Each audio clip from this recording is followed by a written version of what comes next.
Kathleen Luchtan is, just a moment, is the current coordinator at the Women's Center. And I would just like to acknowledge, as somebody who has come back to the organization and is a part of the coordinating collective today, I am very, very thankful that Kathleen is who she is and is in her role. And we couldn't have a better coordinator in the Women's Center right now. Thank you.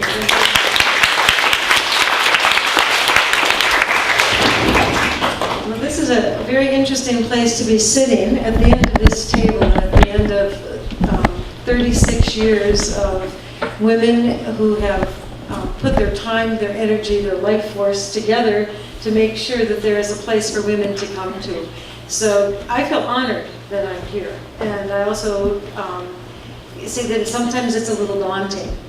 I was on the CC the last year that Cheryl was working. I came and I was on the CC in 2003 and in 2004, during which time Penny Ravinsky and Cheryl were not only doing the cooperative ventures, but they were also doing, Penny was working on a project of women in poverty, and she was working on gender equity.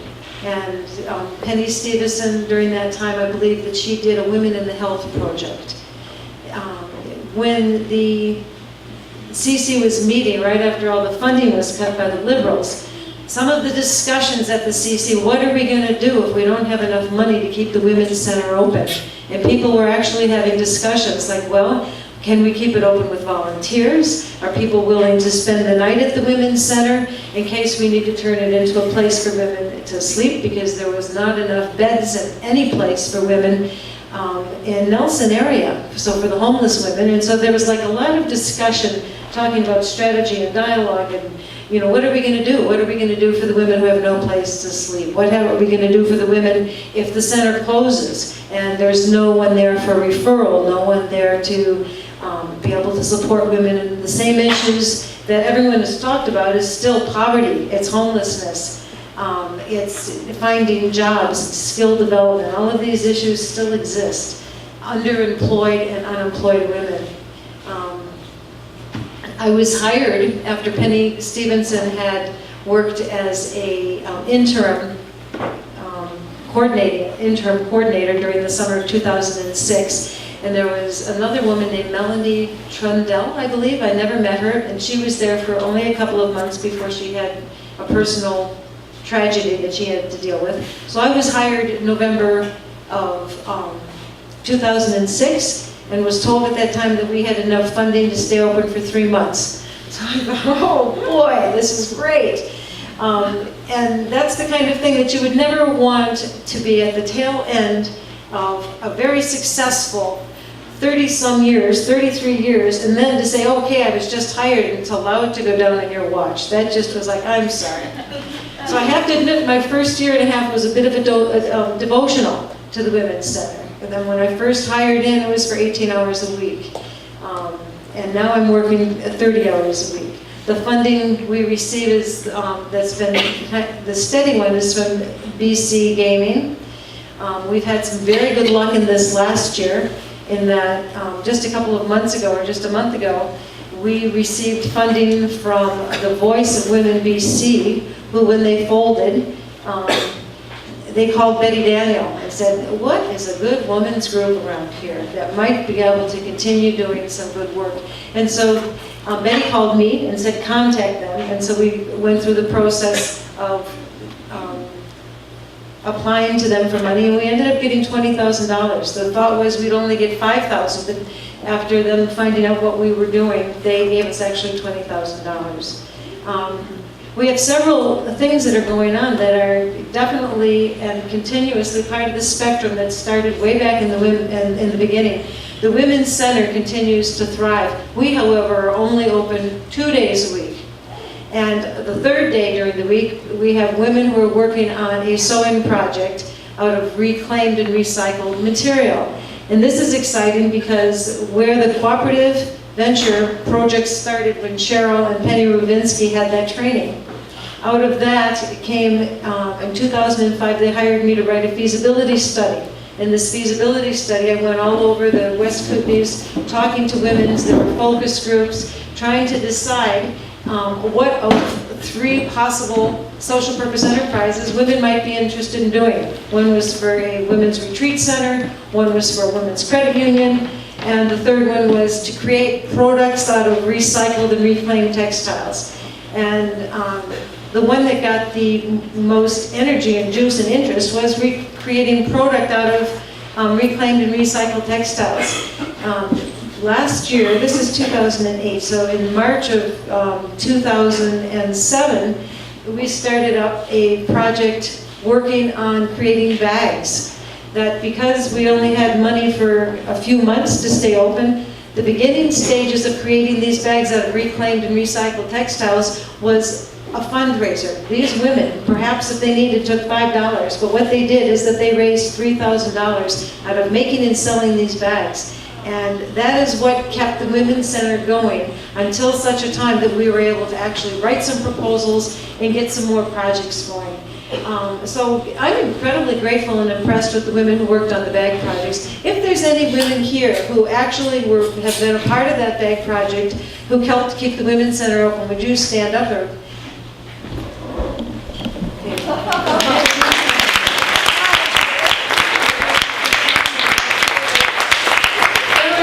other women who were just phenomenal. Diane Atkins and Maureen Petit. Sharon, I thought I saw Sharon come in. And I know there was a few other women as well who worked really hard on that. The exciting piece of this project is that it has continued, and it's been a year and a half, and we have the bags being sold probably in about 6 or 7 different stores in Nelson. We just received funding from enterprising nonprofits to be able to take it to the next level and write a business plan and a marketing plan.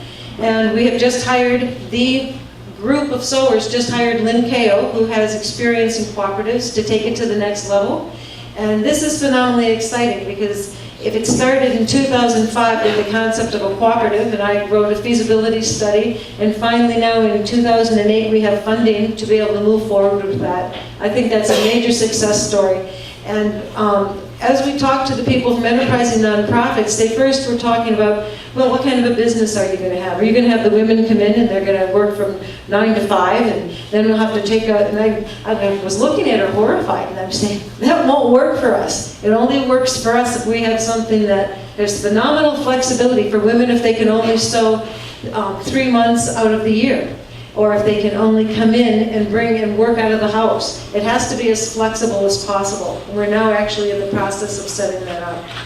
The Women's Center in the last year and a half that I've been there continues with those yearly activities that have been set up for a long time. Along with the project as the Women's Center, there is Take Back the Night. I think we have someone named Anna Paladin. I saw her walk in, who's going to help organize that this year, along with a very strong events committee from the Women's Center. There is the December 6th, which again pays attention to and honors and brings forth the issue of violence against women. International Women's Day and 5 Feminist Minutes has always been something that's been incredibly strong as a way to bring forth attention to the various issues. And for also 5 Feminist Minutes for the women just to have a really good time.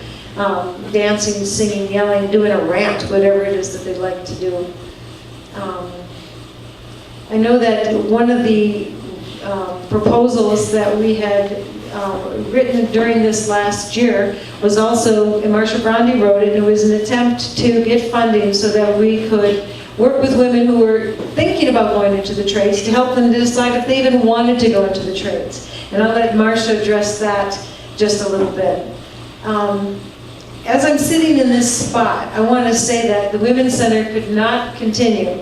West Kootenay Women's Association could not continue without the phenomenal work of all of the volunteers, the phenomenal work of the coordinating collective that this year we have a lot of new people. We have 4 new members who just come on, some of which are 23 and 24 years old. We have a full set of committees that people are actively involved in it. And so this is like, we're turning this back around, and it's really exciting. I am so honored and delighted to be a part of this movement here.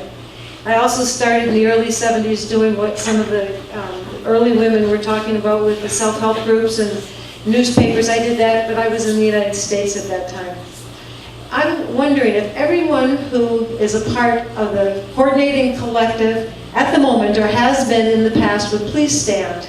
Has been in the past. Well, first in this moment, first at this moment, if you're in the coordinating collective, please stand. And we have like, that's just a few of them, but I think that this is quite incredible, and I want to say thank you. People that came.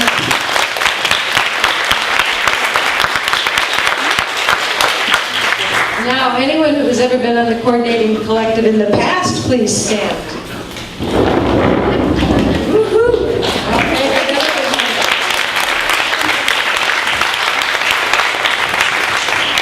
thank you. This event has been sponsored and supported by several different groups. This year we actually got, in order to host this event, Columbia Basin Trust came through and they gave us a very generous grant. The Nelson and District Credit Union came through and gave us an incredible grant. WICWA itself put money, time, and energy towards making today happen, as well as the Voice of Women, BC. So we've had a tremendous amount of support, and this event, setting things up, we're going to be having a group discussion in just a little bit. We're going to have a potluck, and then we're going to be honoring people this evening, Company of Older Women, the Raging Grannies, Voice of Women BC, Voice of Women Canada, Images Ad Hoc Singers, and women who worked on the Images newspaper. But in order to pull this off, and in order to get this much together, it took a lot of work from an awful lot of people. I'm going to ask those people. Now, Marcia was the key organizer. And would everybody who has helped to put this together today, please stand, because it takes a phenomenal amount of work. So everybody who's been organizing and has helped in some way, please stand up.